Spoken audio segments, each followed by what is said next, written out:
Praise the Lord. Hallelujah. സ്തോത്രം സ്തോത്രം സ്തോത്രം സ്തോത്രം സ്തോത്രം സ്തോത്രം. കർത്താവിൻ്റെ അതിപരിശുദ്ധമായ തിരുനാമം ഈ അനുഗ്രഹിക്കപ്പെട്ട പ്രഭാതത്തിൽ വാഴ്ത്തപ്പെടുമാറാകട്ടെ. പ്രിയപ്പെട്ട ദൈവമക്കളെ, നമുക്ക് ഒരുമിച്ച് 2026 മെയ് മാസം 2-ാം തീയതി, ആമേൻ, താങ്ക് യു ലോർഡ്, ഹല്ലേലൂയ, ശനിയാഴ്ച പ്രഭാതത്തിൽ നമുക്ക് ഒരുമിച്ച് കർത്താവിനെ ആരാധിക്കുവാനും സ്തുതിക്കുവാനും സ്വർഗീയ പിതാവ് ഒരുക്കി തന്നിരിക്കുന്ന നല്ല സമയത്തിനായിട്ട് നമുക്ക് നന്ദിയോടെ സ്തോത്രം ചെയ്യാം. കരങ്ങളെയൊക്കെ ഉയർത്തിപ്പിടിച്ചുകൊണ്ട് കർത്താവിനൊന്ന് സ്തോത്രം ചെയ്ത് സ്തോത്രം സ്തോത്രം സ്തോത്രം. കഴിഞ്ഞ പകൽക്കാലം മുഴുവൻ നമ്മുടെ കർത്താവ് നമ്മളെ കാത്തു പരിപാലിച്ചില്ല. ഓർത്ത് നോക്കി എത്ര അത്ഭുതകരമായിട്ടാണ് കർത്താവ് നമ്മളെ കഴിഞ്ഞ പകൽക്കാലം നടത്തിയത്. നേരത്തെ നമ്മുടെ സഭായോഗങ്ങളെ അനുഗ്രഹമാക്കി തീർത്തു. നമ്മുടെ യാത്രകളിൽ കർത്താവ് കൂട്ടായിട്ടിരുന്നു. അനർത്ഥങ്ങൾ, അപകടങ്ങളിൽ നിന്നൊക്കെയും വിടുവിച്ചു. ദൈവകൃപയിൽ നമ്മളെ സൂക്ഷിച്ചു. കർത്താവിന് നന്ദി പറഞ്ഞാണ്ട് കഴിഞ്ഞ പകൽക്കാലം അത്ഭുതമായി നടത്തിയതിന് കർത്താവിന് സന്തോഷത്തോടെ സ്തോത്രം പറഞ്ഞ് സ്തോത്രം സ്തോത്രം സ്തോത്രം. രാത്രികാലം നല്ല ഉറക്കം തന്നതിന് കർത്താവിന് നന്ദി പറയും. കരങ്ങൾ ഉയർത്തി ഈ പോയ രാത്രി നല്ല ഉറക്കം തന്നതിന് ഉറങ്ങിയവരെല്ലാവരും ഒന്ന് കരമുയർത്തി സ്തോത്രം ചെയ്തേ. കർത്താവെ നന്ദിയോടെ സ്തോത്രം, നന്ദിയോടെ സ്തോത്രം. അങ്ങ് തന്ന നല്ല ഉറക്കത്തിനായിട്ട് സ്തോത്രം. ആമേൻ. ആരോഗ്യത്തോടെ സൗഖ്യത്തോടെ രാവിലെ എഴുന്നേൽപ്പിച്ചല്ലോ, അതിനായിട്ടും കർത്താവിന് സ്തോത്രം ചെയ്യുന്നു. ഹല്ലേലൂയ. സ്തോത്രം സ്തോത്രം സ്തോത്രം സ്തോത്രം സ്തോത്രം. ഈ പകൽക്കാലവും കർത്താവ് ഞങ്ങളെ ജയോത്സവമായി നടത്തുന്നതിന് സ്തോത്രം. അനർത്ഥങ്ങളിൽ നിന്ന് വിടുവിച്ച്, രോഗങ്ങളിൽ നിന്ന് വിടുവിച്ച്, ആവശ്യങ്ങളിൽ കൂട്ടായിട്ടിരുന്ന് തന്ന എല്ലാ അനുഗ്രഹങ്ങൾക്കും ഞങ്ങൾ നന്ദി പറയുന്നു. ഈ പകൽക്കാലം അങ്ങ് ഞങ്ങളെ ജയത്തോടെ നടത്തുന്നതിന് കർത്താവിന് നന്ദി പറയുന്നു. Hallelujah. Thank you Lord, thank you Lord, thank you. ഈ പകൽക്കാലം അങ്ങ് ഞങ്ങളെ അത്ഭുതകരമായി നടത്തുന്നതിന് സ്തോത്രം. അങ്ങ് ഞങ്ങളെ അതിശയകരമായി നടത്തുന്നതിന് സ്തോത്രം. ശ്രേഷ്ഠമായി നടത്തുന്നതിന് സ്തോത്രം.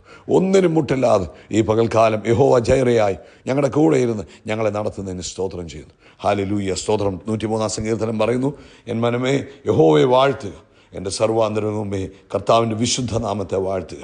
എൻ മനമേ യഹോവയെ വാഴ്ത്തുക, കർത്താവിൻ്റെ ഉപകാരങ്ങളൊന്നും മറക്കരുത്. ഹല്ലേലൂയ. അതിൻ്റെ 22-ാമത്തെ വാക്യം ഇങ്ങനെ പറയുന്നത്, കർത്താവിൻ്റെ ആധിപത്യത്തിലുള്ള സകല സ്ഥലങ്ങളിലുമുള്ള കർത്താവിൻ്റെ സകല പ്രവൃത്തികളുമേ യഹോവയെ വാഴ്ത്തുവിൻ. എൻ മനമേ യഹോവയെ വാഴ്ത്തുക. സ്തോത്രം. കരമുയർത്തി പറഞ്ഞ് ഞാൻ കർത്താവിനെ സ്തുതിക്കുന്നു. ഒന്നുകൂടെ പറഞ്ഞ് 2-ാം തീയതി പ്രഭാതത്തിൽ ഞാൻ കർത്താവിനെ സ്തുതിക്കുന്നു. എനിക്ക് ചെയ്ത സകല നന്മകൾക്കും ഞാൻ നന്ദി പറയുന്നു. എന്നെ അനുഗ്രഹിച്ചതിന് സ്തോത്രം. എന്നെ ഒരു അനുഗ്രഹമാക്കിയതിന് സ്തോത്രം. എന്നെ അനുഗ്രഹിച്ചതിന് സ്തോത്രം. എന്നെ ഒരു അനുഗ്രഹമാക്കിയതിന് ഞാൻ കർത്താവിന് നന്ദി പറയും. നമുക്ക് ഒരുമിച്ച് പ്രാർത്ഥിക്കും. ഞങ്ങളുടെ സ്വർഗീയ പിതാവേ, യേശു ക്രിസ്തുവിൻ്റെ നാമത്തിൽ ഈ പ്രഭാതത്തിനായിട്ട് സ്തോത്രം ചെയ്യുന്നു. അപ്പോൾ ഞങ്ങൾക്ക് ഒരുമിച്ച് അങ്ങേ ആരാധിക്കുവാനും സ്തുതിക്കുവാനും സ്വർഗീയ പിതാവ് ഒരുക്കി തന്ന നല്ല സമയത്തിനായിട്ട് സ്തോത്രം. ഈ പ്രഭാതത്തിൽ ഈ ശബ്ദം കേൾക്കുന്ന എല്ലാവരെയും ഞങ്ങൾ അനുഗ്രഹിച്ച് പ്രാർത്ഥിക്കുന്നു. പ്രത്യേകിച്ച് രോഗികളായിരിക്കുന്നവരെ ഞങ്ങൾ അങ്ങനെ കരങ്ങളിലേക്ക് ഏൽപ്പിച്ച് പ്രാർത്ഥിക്കുന്നു. എല്ലാ രോഗത്തിൻ്റെ അവസ്ഥകളും യേശുവിൻ്റെ നാമത്തിൽ മാറിപ്പോകട്ടെ. പരിപൂർണ്ണ സൗഖ്യവും സ്വാതന്ത്ര്യവും ശരീരത്തിൽ ഉണ്ടാകട്ടെ. ഒരു ഫിസിക്കൽ ഫ്രീഡം ഉണ്ടാകട്ടെ. അമേൻ. എപ്പോഴും എന്തെങ്കിലുമൊക്കെ രോഗങ്ങൾ, എപ്പോഴും ബുദ്ധിമുട്ടുകൾ, അമേൻ, അങ്ങനെ കടന്നു പോകുന്നവരുണ്ട്. ഞങ്ങൾ അവർക്ക് വേണ്ടി പ്രാർത്ഥിക്കുക. യേശു ക്രിസ്തുവിൻ്റെ നാമത്തിൽ ആ ബുദ്ധിമുട്ടുകൾ മാറിപ്പോകട്ടെ. അമേൻ. എപ്പോഴും ആരോഗ്യ പ്രശ്നങ്ങൾ നേരിടുന്ന കുടുംബങ്ങൾ യേശുവിൻ്റെ നാമത്തിൽ ആ ഭവനം സ്വതന്ത്രമാകട്ടെ. ദൈവിക ആരോഗ്യം ആ ഭവനത്തിലേക്ക് വരട്ടെ. പ്രത്യേകിച്ച് തൈറോയിഡിൻ്റെ ബുദ്ധിമുട്ടിനാൽ ഭാരപ്പെടുന്നവർ, തൈറോയിഡ് ഗ്രന്ഥികൾ നോർമലായി ഫങ്ഷൻ ചെയ്യാൻ ഞങ്ങൾ യേശുവിൻ്റെ നാമത്തിൽ കൽപ്പിക്കുക. അതുപോലെ കർത്താവേ, ബ്ലഡ് പ്രഷർ യേശുവിൻ്റെ നാമത്തിൽ നോർമലാകട്ടെ. ബ്ലഡ് ഷുഗർ യേശുവിൻ്റെ നാമത്തിൽ നോർമലാകട്ടെ. ശരീരത്തെ ബലഹീനമാക്കുന്ന കാർന്നു തിന്നുന്ന രോഗങ്ങൾ യേശുവിൻ്റെ നാമത്തിൽ മാറിപ്പോകട്ടെ. രക്തത്തിനകത്തുള്ള രോഗങ്ങൾ യേശുവിൻ്റെ നാമത്തിൽ മാറിപ്പോകട്ടെ. യേശു ക്രിസ്തുവിൻ്റെ നാമത്തിൽ ഇപ്പോൾ ഇത് കേട്ടുകൊണ്ടിരിക്കുന്ന ഓരോരുത്തരും ദൈവിക ആരോഗ്യമുള്ളവരായി തീരട്ടെ. അതുപോലെ കർത്താവേ, ഇവരുടെ സാമ്പത്തിക സ്ഥിതിയും ആമേൻ അനുഗ്രഹമായി തീരട്ടെ. സമൃദ്ധി ഉണ്ടാകട്ടെ. കുറവില്ലാതെ എല്ലാവർക്കും കൊടുക്കുന്നവരാക്കി ഇവരുടെ സാമ്പത്തിക സ്ഥിതിയിൽ ദൈവം മാറ്റം വരുത്തുന്നതിനായി സ്തോത്രം. അതുപോലെ അപ്പോൾ ഞങ്ങൾ ഈ പ്രഭാതത്തിൽ ആമേൻ ഒരുമിച്ച് പ്രാർത്ഥിക്കുന്നു. നാളെ നീറ്റിൻ്റെ എക്സാം ആണല്ലോ. ഞങ്ങൾ കുഞ്ഞുങ്ങളെയൊക്കെ അങ്ങയുടെ കരങ്ങളിലേക്ക് ഏൽപ്പിച്ച് പ്രാർത്ഥിക്കുന്നു. പരിശുദ്ധാത്മാവേ, അങ്ങ് അവരെ സഹായിക്കണമേ. നീറ്റിൻ്റെ എക്സാം എഴുതുന്ന കുഞ്ഞുങ്ങളെ കർത്താവിൻ്റെ പ്രത്യേക ഗ്രേസ് ഉണ്ടാകണമേ. കർത്താവേ, അവരുടെ ബുദ്ധിയെ അങ്ങ് പ്രകാശിപ്പിക്കണമേ. അവരുടെ കൈകളെ അങ്ങ് ബലപ്പെടുത്തണമേ. അവർക്ക് ഓർമ്മ കൊടുക്കണമേ. ഞങ്ങൾ അവർക്ക് വേണ്ടി സ്പെഷ്യലി പ്രാർത്ഥിക്കുക. യേശുവിൻ്റെ നാമത്തിൽ അങ്ങയുടെ സ്പെഷ്യൽ ഗ്രേസ് നീറ്റ് എക്സാംസിൽ എഴുതുന്ന കുഞ്ഞുങ്ങളുടെ മേൽ ഉണ്ടാകട്ടെ എന്ന് പ്രാർത്ഥിക്കും. അതുപോലെ മറ്റ് എക്സാംസുകൾ എഴുതുന്ന കുഞ്ഞുങ്ങൾ, പഠിക്കുന്ന കുഞ്ഞുങ്ങൾ, കർത്താവിൻ്റെ പ്രത്യേകമായ കൃപ ആ കുഞ്ഞുങ്ങൾക്കുണ്ടാകട്ടെ. കർത്താവേ, ലോകത്തെമ്പാടും അങ്ങയുടെ വേലയിലായിരിക്കുന്നവരെ ഞങ്ങൾ ബ്ലസ് ചെയ്ത് പ്രാർത്ഥിക്കുന്നു. കർത്താവേ, തിങ്കൾ, ചൊവ്വ, ബുധൻ 3 ദിവസത്തെ ഉപവാസ പ്രാർത്ഥനയെ ഞങ്ങൾ അനുഗ്രഹിക്കുന്നു. ഞങ്ങളുടെ എല്ലാവരുടെയും ജീവിതത്തിൽ ആ ഉപവാസ പ്രാർത്ഥന അനുഗ്രഹം പൂർണ്ണമായി തീരുവാൻ പ്രാർത്ഥിക്കുന്നു. പ്രാർത്ഥന കേട്ടതിനായിട്ട് നന്ദി. യേശുവിൻ്റെ നാമത്തിൽ തന്നെ ആമേൻ, ആമേൻ, ആമേൻ. കർത്താവ് എല്ലാവരെയും അനുഗ്രഹിക്കട്ടെ. ദൈവത്തിൻ്റെ കൃപയും സമാധാനവും ആമേൻ നമ്മുടെ എല്ലാവരുടെയും ജീവിതത്തിൽ വർദ്ധിച്ചു പെരുകുമാറാകട്ടെ എന്ന് പ്രാർത്ഥിക്കുന്നു. ഈ മാസത്തിൻ്റെ പ്രത്യേകത the month of unspeakable Joy ആണ്. പറഞ്ഞു തീരാത്ത സന്തോഷത്തിൻ്റെ മാസം. കാരണം ഹല്ലേലൂയ സ്തോത്രം. നെഹമ്യാവിൻ്റെ പുസ്തകം അതിൻ്റെ 8-ാമത്തെ അധ്യായം, നെഹമ്യാവിൻ്റെ പുസ്തകം അതിൻ്റെ 8-ാം അധ്യായത്തിൻ്റെ നെഹമ്യാവ് 8-ന്റെ സ്തോത്രം 8-ന്റെ 10-ാമത്തെ വാക്യത്തിൻ്റെ അവസാനത്തെ ഭാഗം, യഹോവയെങ്കിലെ സന്തോഷം നിങ്ങളുടെ ബലമാകുന്നുവല്ലോ. അപ്പോൾ ഇന്ന് പ്രഭാതത്തിൽ കർത്താവിൻ്റെ ആത്മാവ് നമ്മുടെ ഉള്ളിൽ തന്നിരിക്കുന്ന ആലോചന എന്ന് പറയുന്നത്, ആമേൻ, കർത്താവിലുള്ള സന്തോഷം, അതായത് ദൈവീക സന്തോഷം. നമ്മുടെ ഉള്ളിൽ കർത്താവ് തരുന്ന ഒരു സന്തോഷമുണ്ട്. അത് നമുക്കൊരായുധമാണ്. ഏത് പ്രതിസന്ധിയും ജയിക്കുവാൻ അത് നമുക്കൊരായുധമാണ്. ഈ 2 തരത്തിൽ നമുക്ക് ഇംഗ്ലീഷിൽ പറയുകയാണെങ്കിൽ ജോയ് ഉണ്ട്, ഹാപ്പിനെസ് ഉണ്ട്. Happiness depends on happenings. Happiness എന്ന് പറഞ്ഞാൽ ഹാപ്പനിങ്ങിനെ ഡിപ്പെൻഡാണ്. നമ്മുടെ സന്തോഷമെന്ന് പറയുന്നത് ലോകത്തിലുള്ള സന്തോഷം, അല്ലെങ്കിൽ നമുക്ക് മലയാളത്തിൽ പറഞ്ഞാൽ സന്തോഷവും ആനന്ദവും ഇടാം. അപ്പം സന്തോഷമെന്ന് പറഞ്ഞാൽ സന്തോഷം നമുക്ക് ചുറ്റുപാട് സംഭവിക്കുന്നതിനെ ആശ്രയിച്ചിരിക്കും. നമ്മുടെ ജീവിതത്തിൽ എന്ത് വരുന്നു, നമുക്ക് എന്ത് കിട്ടുന്നു, നമ്മുടെ കയ്യിൽ നിന്ന് എന്ത് പോകുന്നു. നമുക്ക് ജോലി കിട്ടുമ്പോൾ സന്തോഷം, നമുക്ക് പ്രൊമോഷൻ കിട്ടുമ്പോൾ സന്തോഷം, പിള്ളേർക്ക് നല്ല മാർക്ക് കിട്ടുമ്പോൾ സന്തോഷം, പിള്ളേർക്ക് മാർക്ക് കുറയുമ്പോൾ ദുഃഖം, ജോലിയിൽ പ്രശ്നം വരുമ്പോൾ ദുഃഖം. ഇങ്ങനെ ഇറ്റ്സ് ഓൾ ഡിപ്പെൻസ്. ഹാപ്പനിങ്സിനെ, നമ്മുടെ ചുറ്റും സംഭവിക്കുന്നതിനെ ആശ്രയിച്ചിരിക്കും നമ്മുടെ ഹാപ്പി അല്ലെങ്കിൽ സന്തോഷം എന്ന് പറയുന്നത്. എന്നാൽ കർത്താവ് തരുന്ന സന്തോഷം എന്ന് പറയുന്നത് ആനന്ദമാണ്. അത് ഡിപ്പെൻഡഡ് ഓൺ യേശുവിലാണ് ഡിപ്പെൻഡ് ചെയ്തിരിക്കുന്നത്. അത് ഹാപ്പനിങ്സിനെ അല്ല ഡിപ്പെൻഡ് ചെയ്തിരിക്കുന്നത്, അതൊരു പേഴ്സണെയാണ് ഡിപ്പെൻഡ് ചെയ്തിരിക്കുന്നത്. അത് യേശുവിനെയാണ് ഡിപ്പെൻഡ് ചെയ്തിരിക്കുന്നത്. അതായത് എൻ്റെ കൂടെ യേശു ഉള്ളത് കൊണ്ട് സന്തോഷം. യേശു തരുന്ന സന്തോഷം, ഏത് സാഹചര്യത്തിലും യേശു തരുന്ന സന്തോഷം. കരമുയർത്തി പറഞ്ഞ്, ഏത് സാഹചര്യത്തിലും യേശു തരുന്ന സന്തോഷം. കാരണം ഹാപ്പനിങ്സിൽ ഉണ്ടാകുന്ന ഹാപ്പിനെസ് ഏത് സമയത്തും മാറിപ്പോകാം. പക്ഷേ യേശു പറഞ്ഞു, ഞാൻ ഒരിക്കലും നിങ്ങളെ കൈവിടത്തില്ല, ഞാൻ നിങ്ങളെ ഒരിക്കലും ഉപേക്ഷിക്കത്തില്ല. അതുകൊണ്ട് അവിടെ ലഭിക്കുന്നത് നമുക്ക് ജോയാണ്, റിജോയ്സാണ്, സന്തോഷിക്കുക. അപ്പം ആ യേശു നമ്മുടെ കൂടെയുണ്ട്. അവനാണ് സങ്കീർത്തനക്കാരൻ പറഞ്ഞ, അവൻ്റെ സാന്നിധ്യത്തിൽ സന്തോഷത്തിൻ്റെ പരിപൂർണതയുണ്ട്. സന്തോഷത്തിൻ്റെ പരിപൂർണതയുണ്ട്.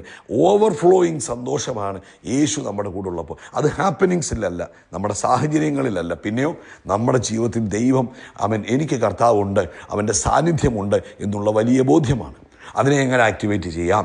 കാരണം നമ്മൾ എത്രമാത്രം ദൈവസാന്നിധ്യം അനുഭവിക്കുന്നു അതിനനുസരിച്ച് നമ്മുടെ മനസ്സ്, നമ്മുടെ ഹൃദയം നമുക്ക് സന്തോഷത്തിൽ കൊണ്ടുപോകാൻ കഴിയും. ഉദാഹരണം പറഞ്ഞാൽ പൗലോസും ശീലാസും കാരാഗ്രഹത്തിൽ കിടക്കുമ്പോൾ അവർക്ക് അവരുടെ ഹാപ്പനിങ്സ് എന്താണ്?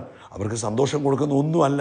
അവർ നിരാശപ്പെട്ട് നിരാശപ്പെടാം. അവരുടെ ചുറ്റുമുള്ള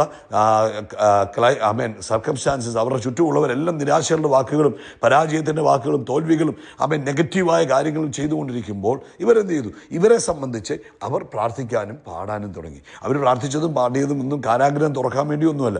അവർ പ്രാർത്ഥിച്ചതും അവർ പാടിയതും അവർ ദൈവ സാന്നിധ്യത്തെ അതിൻ്റെ നടുവിൽ അനുഭവിച്ചു. സോ ഹാപ്പനിങ്സ് അവരെ ടച്ച് ചെയ്തില്ല. അവരെ ടച്ച് ചെയ്തത് യേശുവാണ്. ഹാപ്പനിങ്സ് ടച്ച് ചെയ്തിരുന്നെങ്കിൽ അവരും കാരാഗ്രഹത്തിൽ ഇരുന്ന് മറ്റുള്ളവരെ പോലെ നിരാശപ്പെട്ട് തളർന്ന് വിഷമിച്ച് വേദനിച്ച് വല്ലതൊക്കെ പറഞ്ഞുകൊണ്ടിരുന്നേന്. പക്ഷേ അവരങ്ങനെ ചെയ്യാതെ അവരെന്ത് ചെയ്തു? അവരവിടെ ഇരുന്നുകൊണ്ട് ദൈവത്തിന് മഹത്വം കൊടുത്തു. അവർ പറഞ്ഞു, കർത്താവ് നല്ലവനാകുന്നു എന്ന് പറഞ്ഞ് അവർ പാടി സ്തുതിച്ചപ്പോൾ എന്ത് ചെയ്തു? അവരുടെ അടുക്കിലേക്ക് ദൈവത്തിൻ്റെ വലിയ സാന്നിധ്യം ഇറങ്ങി വരുവാനും അവർക്ക് മാത്രമല്ല ആ തടവറയിൽ കിടക്കുന്നവർക്ക് എല്ലാവർക്കും ഡെലിവറൻസ് കിട്ടുവാനും കാരണമായി. പ്രിയപ്പെട്ടവരെ, ഇങ്ങോട്ട് നോക്കിക്കേ. നമ്മുടെ ജീവിതത്തിൽ നമുക്ക് ഈ ദൈവിക സന്തോഷത്തിൽ ജീവിക്കുവാൻ കഴിയും. അൺസ്പീക്കബിൾ ജോയിൽ ജീവിക്കുവാൻ കഴിയും. എങ്ങനെയാണെന്നറിയാമോ? നമ്മൾ ഡിസൈഡ് ചെയ്യണം. നമ്മളൊരു തീരുമാനമെടുക്കണം. നിരാശയ്ക്ക് എൻ്റെ ജീവിതത്തിൽ ഞാൻ ആ വഴി തുറന്നു കൊടുക്കത്തില്ല. ദുഃഖത്തിന് ഞാൻ എൻ്റെ ജീവിതത്തിൽ വഴി തുറന്നു കൊടുക്കത്തില്ല. എൻ്റെ കൂടെ യേശു ഉണ്ട്. കാരണം തിരുവെഴുത്ത് പറഞ്ഞു, യേശു നമ്മുടെ കൂടെ എപ്പോഴും ഉണ്ട്. അപ്പോൾ നമ്മൾ എന്ത് ചെയ്യണം? ആ സാന്നിധ്യത്തെ നമ്മുടെ ലൈഫിൽ ആക്ടിവേറ്റ് ചെയ്യണം. എങ്ങനെ ആക്ടിവേറ്റ് ചെയ്യും? യേശുവിനെ നമ്മൾ സ്തുതിച്ചു കൊണ്ടിരിക്കുമ്പോൾ, ആരാധിച്ചു കൊണ്ടിരിക്കുമ്പോൾ നമുക്ക് ആക്ടിവേറ്റ് ചെയ്യാൻ കഴിയും. ഇപ്പം നിങ്ങളുടെ വീട്ടിലേക്ക്, ഓരോ വീടുകളിലേക്കും ഇലക്ട്രിസിറ്റിയുടെ കണക്ഷൻ ഉണ്ട്. പക്ഷേ സ്വിച്ച് ഓൺ ആക്കിയെങ്കിൽ മാത്രമേ ലൈറ്റ് കത്തുള്ളൂ. സ്വിച്ച് ഓൺ ആക്കാത്തടത്തോളം നമ്മുടെ വീട്ടിലേക്ക് കണക്ഷൻ വന്നിട്ടുണ്ട്, പക്ഷേ എന്തില്ല? പ്രകാശമില്ല. ഇതുപോലെ നമ്മുടെ ജീവിതത്തിൽ കർത്താവ് നമ്മുടെ ജീവിതത്തിൽ പ്രസൻ്റാണ് യേശു. നമ്മുടെ ലൈഫിൽ പ്രസൻ്റാണ്. പക്ഷേ നമ്മൾ ആ സ്വിച്ച് ഇടുന്നത് എന്തുവാ? യേശുവിനെ ഉയർത്തണം, യേശുവിനെ മഹത്വപ്പെടുത്തണം. പ്രശ്നത്തിന് നടുവിൽ നിന്നുകൊണ്ട് യേശു നല്ലവനാകുന്നു, യേശുവിൻ്റെ ദയ എന്നേക്കുമുള്ളത്. അവർ കാരാഗ്രഹത്തിൽ നിന്ന് പാട്ടുപാടി സ്തുതിച്ചപ്പോഴാണ് മഹത്വം വെളിപ്പെട്ടത്. അവരുടെ സന്തോഷമാണ് ആ ചുറ്റുപാടുകളിൽ അനുഗ്രഹമായി തീർന്നത്. അതുകൊണ്ട് ഈ മാസം എന്ത് ചെയ്യണം? ചെയ്യണം? നെഗറ്റീവ് സാഹചര്യങ്ങളെ നമ്മൾ പോസിറ്റീവ് ആക്കണം. നമ്മൾ എന്ത് ചെയ്യണം? നമ്മൾ പോസിറ്റീവായ കാര്യങ്ങൾ പറയണം. യേശു എൻ്റെ കൂടെ ഉള്ളത് കൊണ്ട് എനിക്കൊരു നന്മയും മുടങ്ങത്തില്ല. യേശു ഉള്ളത് കൊണ്ട് ഈ സാഹചര്യത്തെ ഞാൻ അതിജീവിക്കും. യേശു എൻ്റെ കൂടെ ഉള്ളത് കൊണ്ട് ഈ പ്രശ്നത്തെ ഞാൻ ഓവർകം ചെയ്യും. യേശു എൻ്റെ കൂടെ ഉള്ളത് കൊണ്ട് ഞാൻ ഈ കഷ്ടത്തിനകത്തുനിന്ന് പുറത്തു വരും. ഞാൻ ഇതിനകത്ത് തന്നെ കിടക്കത്തില്ല, ഞാൻ ഇതിനകത്തുനിന്ന് പുറത്തു വരും. അതുകൊണ്ട് ഇറ്റ് ഈസ് അവർ ഡിസിഷൻ, നമ്മുടെ തീരുമാനമാണ് എങ്ങനെ ജയകരമായി സന്തോഷത്തോടെ പോകാമെന്നുള്ളത്. അതുകൊണ്ട് പ്രിയപ്പെട്ടവരെ, കർത്താവിലുള്ള സന്തോഷമാണ് നമ്മുടെ ബലം. അങ്ങനെ ഒന്ന് സന്തോഷിച്ച് നോക്കി നിങ്ങളുടെ ജീവിതം മാറി മറിയാൻ തുടങ്ങും. ഹല്ലേലൂയ. നമുക്ക് ഒരുമിച്ച് പ്രാർത്ഥിക്കാം. കർത്താവേ, ഞങ്ങൾ ഒരുമിച്ച് പ്രാർത്ഥിക്കുന്നു. 2026 മെയ് മാസം അൺസ്പീക്കബിൾ ജോയ് എല്ലാ ഭവനങ്ങളിലും ഉണ്ടാകട്ടെ. എല്ലാ കുഞ്ഞുങ്ങളും ആ അസാധാരണമായ ദൈവസാന്നിധ്യം അനുഭവിക്കാനും ആ സാന്നിധ്യത്തിലുള്ള സന്തോഷത്തിൻ്റെ പരിപൂർണത അനുഭവിക്കാനും കർത്താവ് ഇടവരുത്തണം. യേശുവിൻ്റെ നാമത്തിൽ തന്നെ ആമേൻ, ആമേൻ, ആമേൻ. ഒരു തീരുമാനം അങ്ങ് എടുക്കേട്ടോ. ഞാനിന്ന് സന്തോഷിക്കുമെന്ന് നമ്മളൊരു തീരുമാനം അങ്ങ് എടുക്കുക. കർത്താവ് അനുഗ്രഹിക്കട്ടെ. ദൈവത്തിൻ്റെ കൃപയും സമാധാനം നിങ്ങളുടെ കൂടെ ഇരിക്കട്ടെ. കരങ്ങൾ ഉയർത്തി പറഞ്ഞ് കർത്താവിൻ്റെ തലയെ എണ്ണ കൊണ്ട് അഭിഷേകം ചെയ്യും. എൻ്റെ പാനപാത്രം നിറഞ്ഞു കവി. നന്മയും കരുണയും നമ്മുടെ ആയുഷ്കാലമൊക്കെയും നമ്മളെ പിന്തുടരും. നമ്മൾ യഹോവയുടെ ആലയത്തിൽ ദീർഘകാലം വസിക്കും. നമ്മൾ ആകാശത്തിലെ നക്ഷത്രങ്ങൾ പോലെ കടൽക്കരയിലെ മണൽത്തരി പോലെ അത്യന്തം വർദ്ധിച്ചു പെരുകും. We are blessed, we are really blessed, we are permanently blessed and highly favored. God bless you. God bless you. God bless you.